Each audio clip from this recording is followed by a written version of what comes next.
자, 안녕하십니까. 하이퍼랩입니다. 자, 이번 시간에는 의학과 모집 인원과 수능 최저학력 기준에 대해서 좀 깊이 설명을 드리도록 하겠습니다. 의학과 모집 인원에 대해서 설명을 드리는 이유는 우리가 일반적으로는 이제 시행 계획이 발표가 되어지고 그때 이제 2023학년도에 모집 인원이라든가 수능 최저학력 기준이라든가 대학별로 전형의 방식들이 시행 계획에서 발표가 되죠. 발표가 되고 나면 사실상 수시 모집 요강이 확정이 발표가 되어져도 큰 변화가 별로 없어요. 일반적으로는. 근데 올해 같은 경우는 의대도 그렇고 약대도 그렇고 수의대도 그렇고 시행 계획과 최종적인 수시 모집 요강에서의 많은 변화들이 있었다. 그 많은 변화들의 핵심적인 게 바로 뭐냐면 첫 번째는 학생부 교과 전형, 지역인재 전형이 확대가 되어지고 또 지역인재 전형들 중에서 기획윤정 전형이라는 게 새롭게 신설이 되어지다 보니까 모집 인원의 변화가 크게 많이 발생이 되어졌습니다. 그렇기 때문에 다시금 2023학년도 의학과의 모집 인원에 대한 부분들을 다시 한번 좀 정리할 필요가 있었고 또 수능 최저학력 기준 어떻게 준비할 것인지 말씀을 드려야 되기 때문에 이번 시간에는 모집 인원과 수능 최저학력 기준에 대해서 설명을 드려보도록 하겠습니다.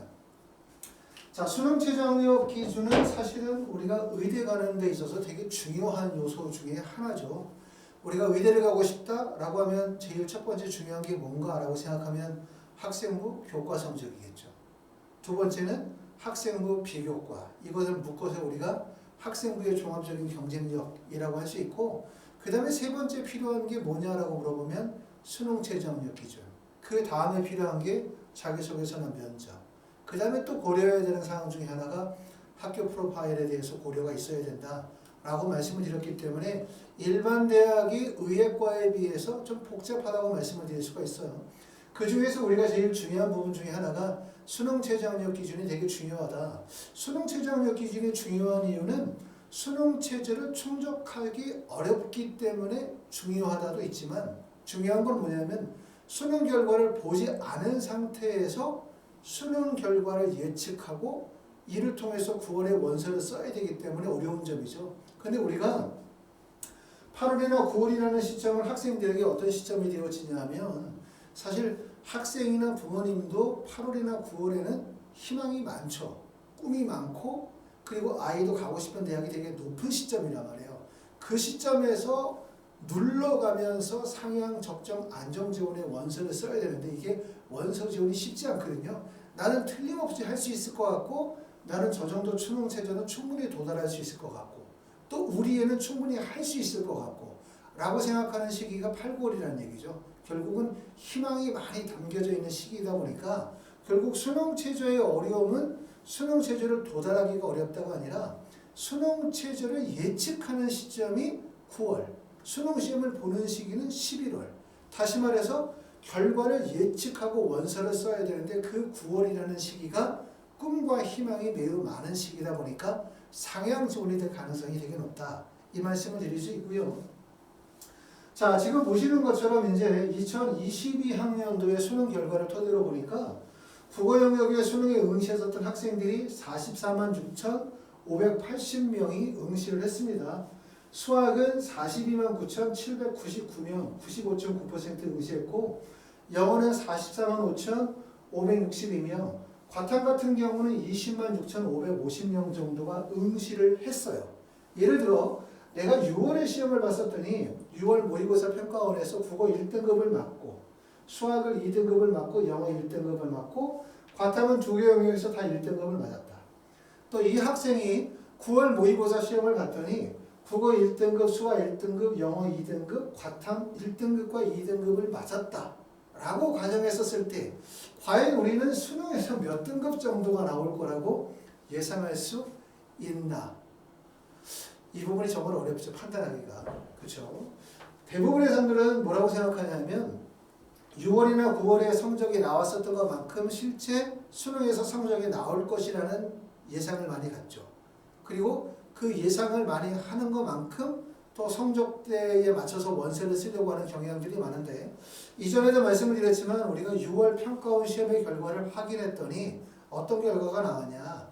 실제 전년도에 비해서 재수생의 비율이 많이 증가했다고 말씀을 드렸죠. 그 비율이 약 16.1%. 이전에 보통 13.7% 정도였었기 때문에 비율적으로 많이 증가했고 16.1% 곱하기 1을 하면 32%인데 전년도가 한 29.9% 정도의 재수생 비율이었기 때문에 이 상태로 가면 재수생이 꽤 많이 늘어날 가능성이 높다라고 말씀을 드렸고 재수생이 늘어나는 게 왜 문제가 되냐라고 말씀드리면 재수생이 늘어나는데 그 이유 중에 하나가 서울 수도권 상위권 대학의 쏠림 현상, 그 다음에 의학 계열에 대한 쏠림 현상이 커진다. 다시 말하면 어느 정도의 스펙과 고득점이 예상이 되어지시는 분들이 재수에 참여하고 있다는 얘기예요. 그러니까 결국은 내가 2등급이냐 3등급이냐와 관계없이 상위권 학생들이 수능에서 상위 공간을 차지하게 되어지면 자연스럽게 내 등급이 낮아질 수밖에 없다는 거죠. 나는 정말 열심히 공부하고 나는 6월에도 성적이 나왔고 9월에도 성적이 나왔다 하더라도 실제 수능에서 상위권 학생들이 늘어나면 내 점수는 낮아질 수밖에 없고 낮아지면 등급이 낮아지는 거예요. 이게 좀 어려운 점이라는 얘기죠. 그리고 보통 6월에 우리가 시험을 잘 봤다 하더라도 6월에 시험을 잘 봤다. 6월을 보니까 지금 국어나 수학은 국어나 영어는 1등급을 맞고 단지 수학만 2등급을 맞았습니다. 9월에는 지금 보시는 것처럼 영어만 2등급 맞고 그 다음에 수학과 그 다음에 국어를 1등급을 맞았으니까 잘 봤죠. 근데 문제는 재수생들이 6월에 참여하는 비율이 전체 재수생 중에서 약 50% 평균적으로 그리고 9월에 참여하는 재수생의 비율이 약 57% 정도예요. 그럼 100%는 언제 들어오냐? 수능 시험에 참여하게 되어진다는 얘기죠. 그러니까 고등학교 3학년 학생이든 현재 재수를 하고 있는 학생이든 정말 강력한 경쟁자를 어디에서 만나게 되냐면 수능에서 만나게 된다는 얘기를 꼭 해드리고 싶고 그래서 우리가 흔하게 말할 때 연고대 가장 많이 보내는 대학이 어디냐? 이러면 서강대 성균관대예요. 의대를 가장 많이 보내는 대학이 어디냐? 그럼 서울대 연고대예요. 이 얘기를 제가 하는 얘기가 아니라 실제 정시 컨설팅 상담받을 때 대학을 다니면서 재수에 응시했었던 학생들이 공통적으로 하는 말. 그 얘기가 무슨 말이냐면 6월에 9월에 수능 시험을 잘 봤다 하더라도 수능은 6월과 9월과 다를 것이라는 걸 꼭 알아야 된다고 꼭 말씀을 드리고 싶습니다. 그렇기 때문에 처음에 했었던 얘기로 거슬러 올라가 수능 최저가 어려운 이유는 수능 최저 충족이 어려운 게 아니라 9월에 수능 결과를 예측하고 원서를 써야 되는데 9월이라는 시점은 학생과 학부모가 기대가 많은 시기라는 얘기예요. 그렇기 때문에 저는 원서를 쓰시게 될 때 상향 지원이나 학생이 희망하는 대학에 원서를 쓸 수도 있지만 적정 지원과 안정 지원, 다시 말하면 객관적인 학생부에 대한 객관적인 평가 분석을 통해서 입시에 대한 전략을 잘 짜시는 게 매우 중요하다고 말씀을 드리고 싶고 수능 최저 학력 기준은 사실상 여러 가지 조건들을 가지고 있죠. 아시는 것처럼 첫 번째는 수능 최저를 미반영할 때를 우리가 고려한다면 수능 최저를 미반영하는 대학들이 있어요. 의대 내에서 수능 최저를 미반영하는 대학도 있고 치대나 또는 약대에서도 수능 최저를 미반영하는 대학도 있고 의학 계열이 아니면 서울대나 연세대, 고려대에서 수능 최저를 미반영하는 대학의 원서를 쓸 수 있는 방법도 있겠죠. 두 번째는 의대에서도 반영하는 영역이 4개 영역을 반영하는 경우가 있고 3개 영역을 반영하는 경우도 있습니다. 4개 영역 내에서도 4개 영역 등급합이 5 또는 4개 영역 등급합 6을 반영하는 경우도 있고 3, 3을 반영하는 경우, 3, 4를 반영하는 경우 3, 5를 반영하는 경우들이 있기 때문에 폭이 매우 넓다는 얘기예요. 그 다음에 과탐 같은 경우도 2과목 평균을 반영하는 대학도 있고 2과목 소수점 이하 절사를 반영하는 학교들도 있고 그 다음에 한 과목을 반영하는 애들이 있기 때문에 결국 원서 지원이 비슷한 구간에 한 구간에 몰아서 원서를 쓰는 게 아니라 좀 원서를 벌려서 원서를 써야 된다. 뭐를? 수능 최저 학력 기준의 여러 가지 조건을 따져서 원서를 조금 더 벌려서 다시 말하면 수능 최저를 미반영할 때의 경우도 미충족할 때의 경우도 고려하셔야 되고 수능 최저를 목표하는 것만큼 4개 영역 등급은 5가 나올 때도 생각하셔야 되고 또는 하나 영역이 무너져서 3, 3이 나올 때도 생각하셔야 되고 또는 3, 3이라 하더라도 과탐이 하나가 주저앉을 수도 있어요. 그렇기 때문에 여러 가지 경우의 수를 고려하시는 게 매우 중요하다고 말씀을 드릴 수가 있습니다. 특히 우리가 수능에서 가장 어려운 부분들은 과탐이에요. 과탐이 어려운 이유는 보시는 것처럼 지금 과학탐구 과목별 응시자의 현황을 한번 보시게 되어지면 우리가 과탐 중에서 응시자가 가장 많은 거는 생명과학 1과 지구과학 1인데 2022학년도의 입시 결과를 바탕으로 봤더니 생명과학은 13만 4,726명, 그 다음에 지구과학 1을 선택한 학생이 13만 6,541명이기 때문에 지구과학과 생명과학은 거의 비슷한 정도, 13만 4천명, 6천명 정도의 인원이고, 다른 과목, 화학이나 물리에 비해서는 평균적으로 2배 정도의 수능 응시자가 보여지고 있습니다. 그러니까 결국 대부분의 학생들은 생명과학이나 화학 쪽에 몰린다는 얘기죠. 지구과학 쪽에.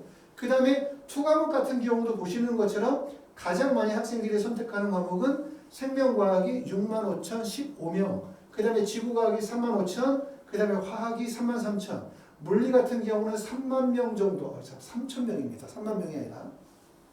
물리는 3,006명, 화학은 3,300명, 지구과학은 3,500명, 그 다음에 생명과학은 6,500명이니까 투과목은 대부분 다 비슷해요. 그쵸? 투과목에서 선택 비율이 가장 높은 거는 생명과학. 그 다음에 원과목에서 선택 과목이 가장 높은 것은 생명과학과 지구과학이 선택 비율이 높다. 다시 말하면 과탐이 어려운 이유 중에 하나는 2개 과목, 1개 과목의 쏠림이 되게 크다는 점이죠. 그리고 지금 보시게 되어지면 그 인원이 나와져 있습니다. 이렇게 쏠림이 심해지다 보니까 실제 수능에서 결과를 보게 되면 표점 차이가 크게 발생이 되어지는 거예요. 표점 차이가 지금 보시는 것처럼 가장 높은 표점을 보여줬던 게 지구과학 2 같은 경우는 전년도에 만점자의 표점이 77점, 생명과학 2가 69점, 화학 2가 69점, 물리 2가 68점이고 원과목에서 표점이 가장 높았던 과목은 결국은 지구과학 74점, 생명과학 72점, 물리가 72점, 화학이 68점이었는데 결국 이걸 통해서 알 수 있는 거는 뭐냐면 응시자의 수가 많은 과목일수록 표점 차이가 크게 벌어진다는 걸 알 수 있었죠. 응시자가 많이 몰리는 과목은 결국 생명과학, 지구과학, 그 다음에 생명과학입니다. 그렇기 때문에 내가 만약에 의대를 가려고 하고 의대 상위권을 가려고 한다. 그럼 당연히 높은 표점이 예상이 되어지는 구간에 공부를 하셔야 되겠죠. 표점이 높은 데는 뻔해요. 어디가 표점이 높아? 지구과학, 그 다음에 생명과학이 표점이 가장 높게 나올 수밖에 없다. 이 점은 우리가 꼭 알아두실 필요가 있는데 이렇게 표점 차이가 크면 그만큼 지금 하단에 나와 있는 것처럼 어떤 과목을 선택하느냐에 따라서 유불리가 크고 그리고 과목 선택에 따라서 결과 예측이 잘 안 된다는 점이에요. 결국은 뭐냐면 어떤 과목은 선택했었을 때 나는 되게 열심히 해서 좋은 성적 50점을 맞았지만 경우에 따라서는 50점이 1등급이 되고 48점이 2등급이 되어지는 문제도 생길 수가 있는 거죠. 그러면 결국은 수능 체제는 미충족할 가능성이 되게 높다는 점이에요. 그렇기 때문에 다른 과목은 모르더라도 과탐 같은 경우를 2과목 평균으로만 수능 체제를 맞추는 거는 되게 위험하다. 2과목 평균, 그 다음에 2과목 평균의 소수점 이하 절사 또는 과탐의 1과목을 반영하는 경우들, 또 일부 한의학과 같은 경우는 과학탐구의 한국사를 포함해서 3개 영역 중에 2개를 반영하는 경우들도 있단 말이죠. 그렇기 때문에 수능 최저학력 기준에서 가장 불안정한 요소가 결국은 과학 과목 선택이라고 말씀을 드릴 수 있기 때문에 우리가 수능 최저 결정하시게 되어질 때 과탐의 적용 범위에 따라서 차등적으로 대학을 결정하시면 도움이 되지 않을까라는 생각을 해봤습니다. 자, 그럼 실제 수능 체제로 충족하는 비율은 과연 어느 정도 비율이 되어질까? 자, 지금 여기에 나와 있는 거는 경북대학교 의예과 수능 체제의 충족 비율이 나와 있습니다. 경북대학교 학생부 교과 지역인재 전형 같은 경우는 보통 내신 성적이 1.1, 1.43, 1.13 정도가 되고요.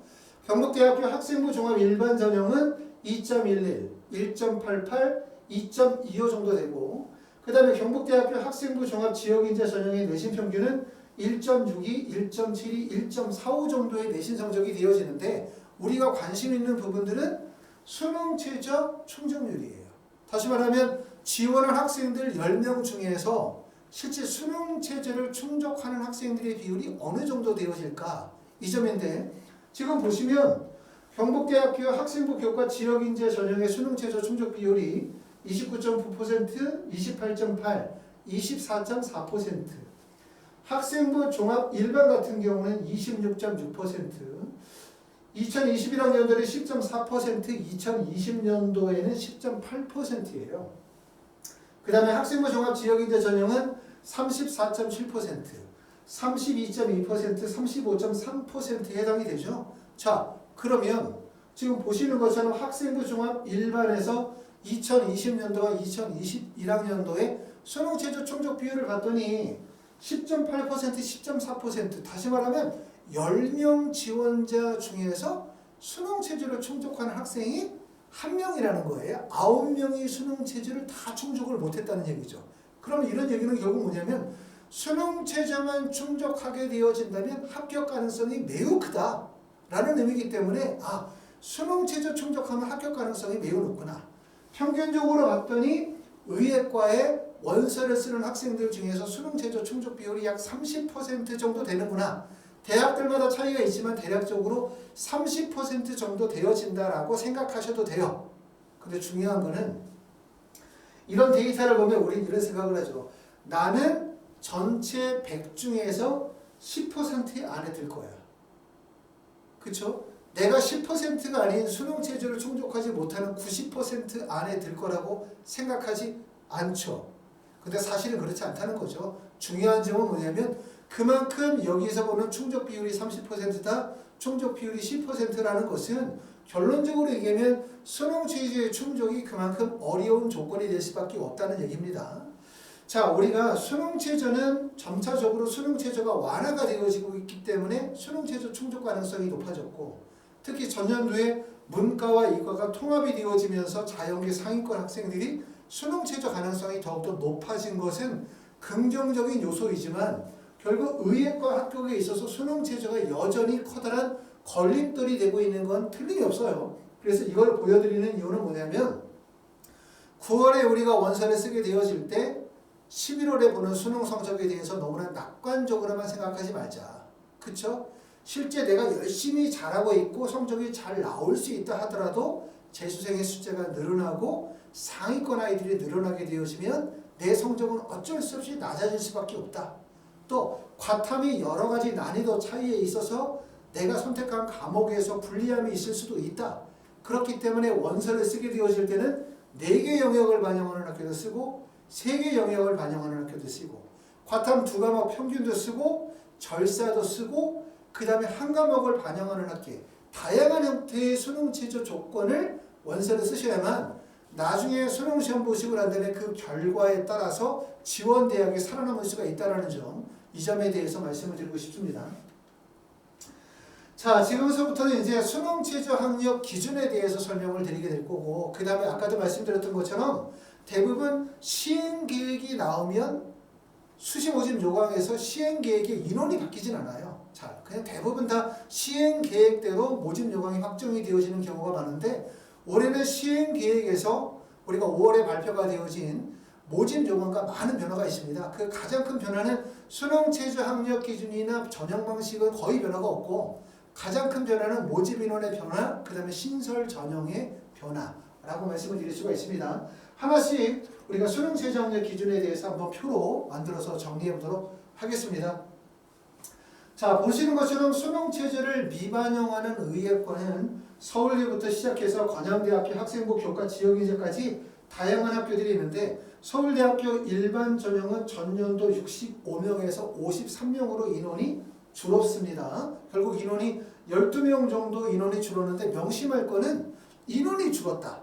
다시 말해 입시의 변화가 예상된다는 얘기예요.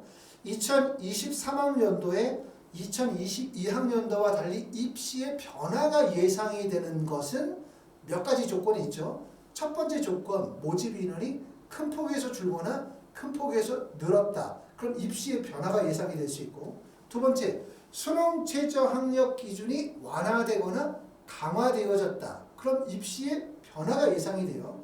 세 번째는 전년도 대학에서 발표한 경쟁률과 교과 평균 성적이 그 전년도와 큰 차이가 발생이 되어졌다. 이것도 변화가 예상되고, 그 다음에 네 번째 마지막으로 하나 정도 더 얘기하면 신설 전형이 만들어졌다.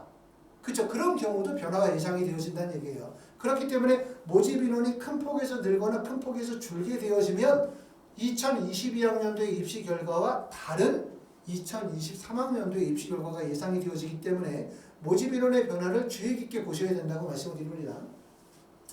자, 성균관대학교도 25명에서 20명으로 줄었습니다. 지금 5명밖에 줄지 않았지만 실제 25명에서 20명으로 줄은 거예요. 65명에서 53명으로 주는 것만큼의 영향력이 크다고 말씀을 드릴 수가 있습니다. 5명이 줄어들었다는 것은 그만큼 큰 영향을 가지고 있다. 성균관대학교는 아시는 것처럼 학생부 교과 전형에서 의예과를 선발하지 않아요. 그렇죠? 그리고 올해 이제 학생부 종합전형의 인원이 줄면서 그 인원만큼이 논술 전형으로 갔겠죠. 그럼 25명을 뽑대는 교과 전형이었기 때문에 교과 성적이 우수한 일반고 학생의 비율과 그 다음에 자사고나 과학고 학생들의 비율이 공존했었다. 그 25명 안에서. 그러면 과연 20명으로 5명이 줄었다고 한다면 그 20명 안에서 자사고와 일반고 과학고 학생들의 선발의 비율이 어떻게 되어질까를 생각하실 필요가 있겠죠. 자, 고려대학교 기혈역합성은 15명을 선발하고 있고요. 한양대학교는 오히려 3명이 늘었습니다. 중앙대학교 다빈치와 탐구형은 전년도에 비해서 2명씩 늘어서 11명을 선발하고 있고 경희대학교도 전년도에 비해서 큰 폭으로 줄었죠. 55명에서 40명으로 줄었고 학생부 교과 전형이 신설이 되어지면서 그 인원만큼이 감소한 거고요. 인하대학교 미래인재 전형은 15명에서 16명으로 1명이 늘었고 순천향대학교는 6명, 강원대학교 학생부 종합 미래는 9명, 충북대학교 학생부 종합1은 4명 그대로 선발하고 있고 학생부 교과 전형에서 수능 최저가 없는 대학은 연세대학교 교과 추천형 22명, 관양대학교 교과 면접 일반 5명이고요. 그 다음에 지역인재 전형에서 수능 최저를 미반영한 학교는 순천향대학교 학생부 종합 지역인재 7명, 건양대학교 학생부 교과 지역 면접 전형에서 10명을 선발하고 있습니다. 자, 학생부 종합 전형을 한번 보도록 하겠습니다.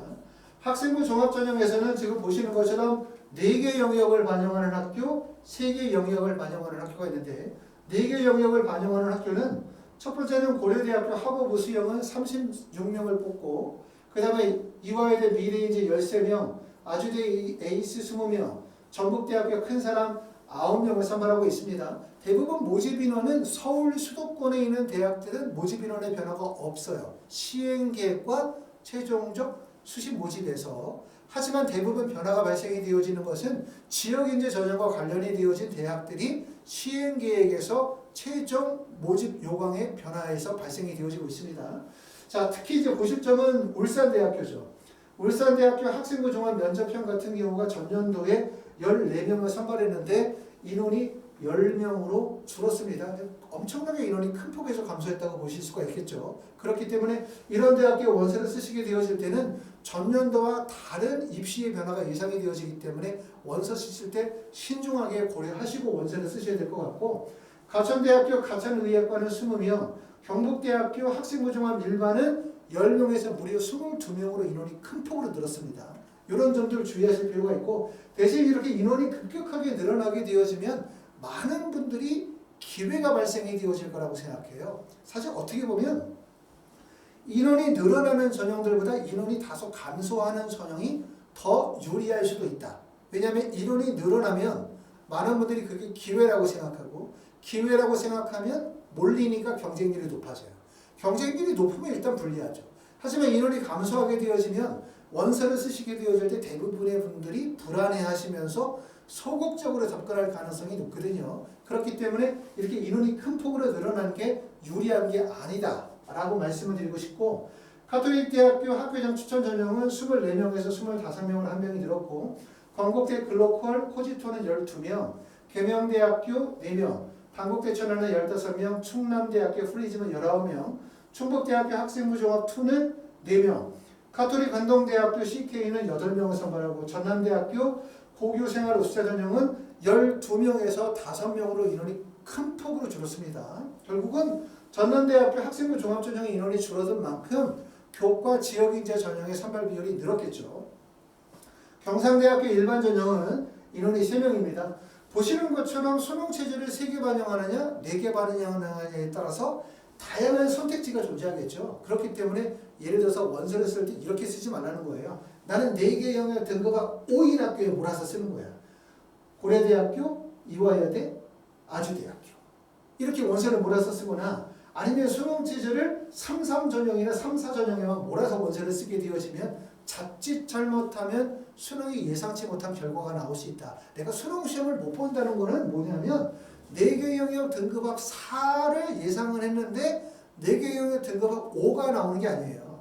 자칫 잘못하면 1등급을 예상했던 어떤 과목이 2등급이 나오거나 3등급까지 떨어질 수 있는 게 수능이기 때문에 폭을 좀 더 길게 두라는 얘기죠. 원서를 쓰시게 되어질 때 3.3 정도를 원서를 쓴다면 3.3, 3.4, 3.5 정도까지 확대를 시켜서 원서를 쓰는 게 유리하다. 이렇게 말씀을 드릴 수가 있고, 그 다음에 조선대학교 학생부 종합은 올해 신설되어졌습니다. 전형적으로. 전년도에 0명이었다가 올해 처음으로 10명을 뽑고 있기 때문에 이런 신설 전형들은 특히 주의하실 필요가 있습니다. 그리고 조선대학교나 원광대학교 이런 학교들을 대본의 원서를 쓰시는 분들은 좀 쉬운 대학이라고 생각하시는 경우들이 있어요.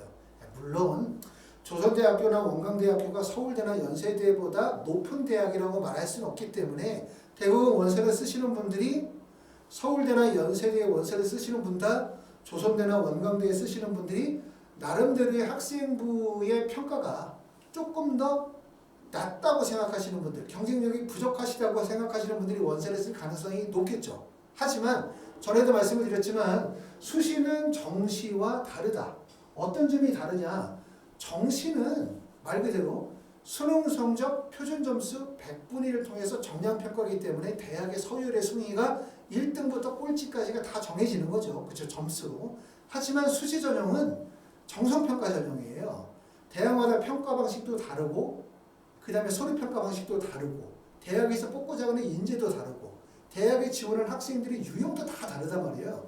그렇기 때문에 간혹 입시 결과에서는 서울대 의대는 붙었지만 조선대나 원광대학교 의대에 다 떨어지는 경우도 발생이 되어진다는 얘기죠. 그렇기 때문에 수시 원서 쓸 때는 대학을 마치 서열화시켜서 생각하면 절대로 안 된다. 얘기는 뭐냐면 조선대학교 학생부 종합전형이 올해 신설이 되어졌고 조선대학교는 좀 낮은 대학이니까 원서를 쓰면 붙지 않을까라는 막연한 생각을 갖지 마라. 그렇죠? 생각보다 이렇게 낮은 대학이 매우 어렵다는 점을 말씀드렸습니다. 조선대학교가 어려울 수밖에 없는 이유는 첫 번째는 수능 최저학력 기준의 세계 영역 등급합이 6이에요. 과탐을 하나를 반영해요. 경쟁률이 몰릴 것 같아요? 안 몰릴 것 같아요? 경쟁률이 당연히 몰리겠죠. 왜 몰려? 첫 번째, 조선대가 높은 대학이 아니라는 생각을 하니까 몰리겠죠. 두 번째는 수능 최저가 낮으니까 몰리겠죠. 그럼 그 많은 학생들 중에서 대학에서 골라서 학생을 뽑겠죠. 그럼 내신 성적은 높아질까요? 안 높아질까요? 당연히 내신 성적은 매우 높아질 수밖에 없는 거예요. 그러니까 실제로는 서울대학교 지역균형 전형의 원서를 쓴 학생의 교과평균 성적과 조선대학교 학생부 종합에 붙은 학생들의 교과평균 성적을 비교하면 어찌 보면 조선대학교에 붙은 학생들의 내신 성적이 더 높게 나올 수도 있다는 점이죠. 그렇기 때문에 조선대학교를 낮게 생각하지 마라. 다시 말하면 뭐냐면 정시는 대학의 서열이 있지만 수시는 대학의 서열이 존재하지 않는다. 이 점을 알아두시고 수능 최저가 낮으면 교과 성적이 높아진다는 점, 수능 최저가 높아지면 교과 성적이 낮아진다는 점, 일반고 학생들이 원서 쓰는 구간은 교과 성적이 높아진다는 점. 하지만 일반고와 자사고가 합류되는 지점이거나 자사고 학생들이 몰리는 지점에서는 교과 성적이 상대적으로 낮아지고 그 다음에 학업 역량에 대한 평가가 높아진다는 거, 이런 점들을 꼭 좀 알아뒀으면 좋겠습니다. 자, 한림대학교 학교생활 의사 전형은 전년도에 23명에서 20명으로 인원이 줄었습니다. 연세대학교 미래 학교생활 의사 전형은 19명에서 18명으로 인원이 1명이 줄었고요. 연세대학교 활동 의수형은 42명을 선발하고 있고, 그 다음에 보시는 것처럼 동국대학교 3, 4학은 7명에서 인원이 6명으로 인원이 1명이 줄었습니다. 자, 다음에 학생부 교과 전형을 보도록 하겠습니다. 학생부 교과 전형을 보시면 4개 영역 등급합을 반영하는 학교가 있고 3개 영역 등급하는 학교도 있겠죠. 지금 보시는 것처럼 4개 영역을 반영하는 학교 중에 가장 높은 대학은 고려대학교 학교 추천 30명을 선발하고 있고, 카톨릭대학교 지역균형은 10명, 전북대학교 학생부 교과 29명, 영남대학교 학생부 교과 일반은 8명, 연남대학교 의학 창의인재 전형은 8명을 선발하고 있고, 을지대학교 지역균형 전형은 5명, 순천향대학교 교과 우수자는 20명, 인제대학교는 28명, 인하대학교는 지역균형 전형이 10명에서 8명으로 모집 인원이 축소됐습니다. 가천대학교는 5명을 선발하고 있고요. 건양대학교 일반 학생 최저 전형은 10명, 그 다음에 계명대학교 16명, 그 다음에 충남대학교는 23명, 충북대학교는 4명에서 5명으로 1명이 늘었고, 그 다음에 경희대학교 지역균형 전형은 올해 신설 전형 11명을 선발합니다. 그리고 이제 경희대학교 지역균형 전형은 전에도 많이 말씀을 드렸지만 경희대학교 지역균형 전형은 과연 내신이 어느 정도 될까? 학생부 교과 지역균형 전형이니까 경쟁률이 좀 낮겠지? 라고 생각하시는 분들 계실 수 있는데 전체적인 의대의 모양을 그리면 아시는 것처럼 2023학년서부터 의대의 지역인재 선발 비율이 40%, 제주나 강원 지역은 20%, 지역인재 전형의 선발 비율이 많이 늘었다는 얘기예요. 다시 말하면 지역인재 전형의 선발 비율은 많이 늘고 서울 수도권의 의대 선발 비율은 적은 거예요. 그렇죠? 팔자는 팔자인데 오뚜기 같은 모양이죠. 그러다 보니까 서울 수도권의 의대를 가기가 정말 어려워졌다. 지역균형 전형으로 대학을 가기는 예전보다 조금 더 쉬워졌다. 이렇게 말씀을 드릴 수가 있는데 지역인재 전형의 원서를 쓰시는 분들, 예를 들어서 경북대학교 지역인재 전형의 원서를 쓴다. 또는 제주대학교의 원서를 쓴다. 순천향대학교의 원서를 쓴다. 전남대 전북대의 원서를 쓴다. 이런 분들 또는 강원대학교나 연세대 미래에 쓴다. 이런 분들이 대부분 내신 성적의 우수성을 기반으로 해서 지역인재 전형의 상위대학의 원서를 쓰는 분들은 반드시 필연적으로 어디로 원서를 쓰게 되냐면 서울 수도권으로 도전을 반드시 하죠. 왜? 경북대학교 의예과에 붙어서 만족을 못해. 그것도 좋지만 나는 반드시 어디를 가고 싶어? 경희대를 가고 싶고 중앙대를 가고 싶고 성균관대를 가고 싶잖아요. 그러니까 결국은 내신 성적의 우수성이 인정이 되어지는 분들이 지역인재 전형의 원서를 쓰면서 서울 수도권으로 도전하게 되어지는데 그때 대부분 학생부 종합전형과 교과전형으로 쓰게 되고 교과전형으로 쓰려고 하면 몇 개 대학이 없다는 거예요. 자, 학생부 교과전형으로 쓸 수 있는 대학을 한번 꼽아볼까? 그러면 첫 번째는 카톨릭대학교 학생부 교과전형이 생각나겠죠. 두 번째는 고려대학교 학교 추천이 생각이 나겠죠.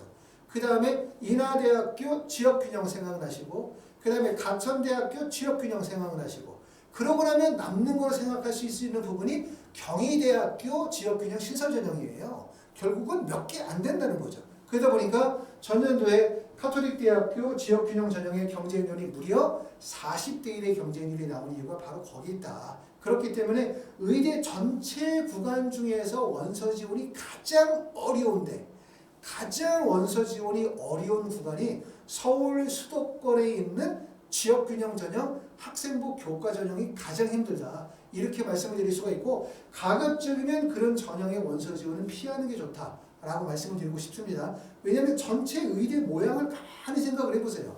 그럼 그 모양 중에서 가장 선발 비율이 적지만 가장 많은 학생들이 몰릴 거고 그리고 가장 경쟁력 있는 학생들이 몰리는 지점이 바로 교과 전형이다. 이렇게 이해하시면 좋을 것 같고 우리 일반적으로 교과 그러면 뭐라고 생각하냐면 내신 중심의 전형이기 때문에 내신이 높을 거고 내신이 높으니까 학생의 원서 지원이 많이 이루어지지 않을 거고 그리고 충원율이 되게 높을 거고 라고 생각해요. 그러니까 이거는 맞아요. 근데 이거는 의예과가 아닌 일반과에서는 맞는 얘기지만 의예과는 정반대다. 충원율도 높지 않다. 이렇게 말씀을 드리고 있습니다. 자, 그 다음에 이제 계속해서 보시게 되어지면 자, 건양대학교 일반 학생 전형은 10명 선발하고 계명대 16명, 그 다음에 충북대는 4명에서 5명으로 1명이 늘었고요. 경희대학교 11명, 경상대학교는 14명에서 10명으로 인원이 감소됐습니다. 고신대학교 학생부 교과 일반은 25명, 카톨릭 관동대학교 9명, 그 다음에 전남대학교는 무려 24명에서 14명으로 인원이 큰 폭에서 줄었어요. 그러니까 이런 전형들은 전년도의 입시 결과를 동일하게 생각하시면 절대로 안 된다. 못 썼을 때 주의하셔야 된다. 라고 말씀을 드릴 수가 있고 이걸 확 뒤집어서 얘기하면 이렇게 많은 분들이 생각하십니다. 틀림없이 모든 분들은 눈으로 보고 듣는 것을 믿고 똑같이 생각해요. 그렇기 때문에 인원이 많이 줄었다? 그러면 당연히 원서 지원을 꺼릴 수밖에 없고 원서 지원이 꺼리면 경쟁률이 낮아지고 낮아진 경쟁률에서 수능 최저 적용이 되어지면 1단과 통과자의 비율이 적고 적어지면 입시 결과가 낮아질 가능성이 되게 높아요. 반대로 생각하면 이렇게 모집 인원이 큰 폭에서 줄어든 대학들이 오히려 기회가 발생이 되어질 가능성도 있다라고 생각이 됩니다. 대구가톨릭대학교 교과후사 전형은 5명을 선발합니다. 자, 그 다음에 조선대학교는 일반은 42명에서 18명으로 인원이 큰 폭에서 줄었고요. 그 다음에 제주대학교는 13명, 연세대학교 미래교과후사전형 15명, 강원대학교 교과 일반은 10명을 선발하고 있고 동국대학교는 13명에서 3명이 줄어서 10명을 선발하고 있습니다. 자, 지역인재 전형을 보도록 할게요. 지역인재 전형이 사실 모집 인원의 변화가 가장 큰 부분이 이거거든요. 시행 계획에 비해서 최종적 수시 모집 요강의 인원 변동이 크다. 전년도하고 다르게 올해는 특히 그렇더라. 그래서 이 부분을 꼭 확인하셔야 되겠다. 우리가 원서를 쓰게 되어질 때 올해 모집 요강, 올해 모집 인원만 보지 마시고 전년도의 모집 인원이 어떤 변화가 있었는지를 꼭 생각해 보실 필요가 있다고 말씀드렸고 아까도 말씀드렸지만 인원이 늘어난 부분이 기회라고 생각해요. 하지만 인원이 줄어든 데가 기회가 될 가능성이 높아요. 왜냐하면 다른 사람들이 생각하고 있는 심리적인 부분들을 역으로 생각하시면 답이 되거든요. 자, 영남대학교는 25명에서 23명으로 인원이 줄었습니다. 교과 전형은. 전북대학교는 46명에서 43명으로 줄었고요. 그 다음에 순천향대학교는 21명에서 31명으로 10명이 늘었습니다. 동아대학교 교과 전형은 30명에서 28명으로 인원이 2명이 줄었고 이렇게 인원이 2명, 3명으로 소폭이 줄어난 이유들은 대학들이 특히 지역인재 전형의 대학들은 지역인재, 학생부 교과나 학생부 종합의 지역인재 전형 밑에 기회균동이라는 전형이 새롭게 생기면서 모집 인원이 2명이나 3명이 그 기회균동으로 빠져나갔기 때문에 이런 감소가 발생이 되어졌습니다. 자, 을지대 대전 지역의료인재 전형은 15명에서 19명으로 인원이 늘었고요. 인지대학교 교과는 28명, 울산대학교 학생부 종합은 4명에서 13명으로 인원이 큰 폭으로 늘었습니다. 자, 경북대학교 학생부 교과는 10에서 12명으로 인원이 2명이 늘었고 경북대학교 학생부 종합은 28명에서 34명으로 인원이 늘었습니다.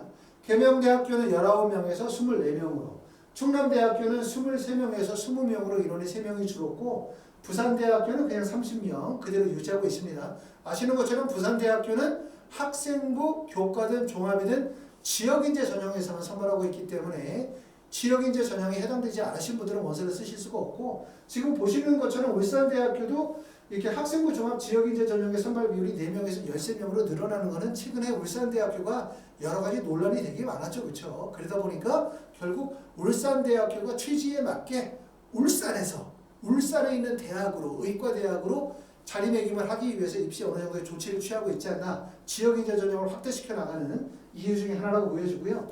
충남대학교 교과는 23명에서 20명으로 줄었습니다.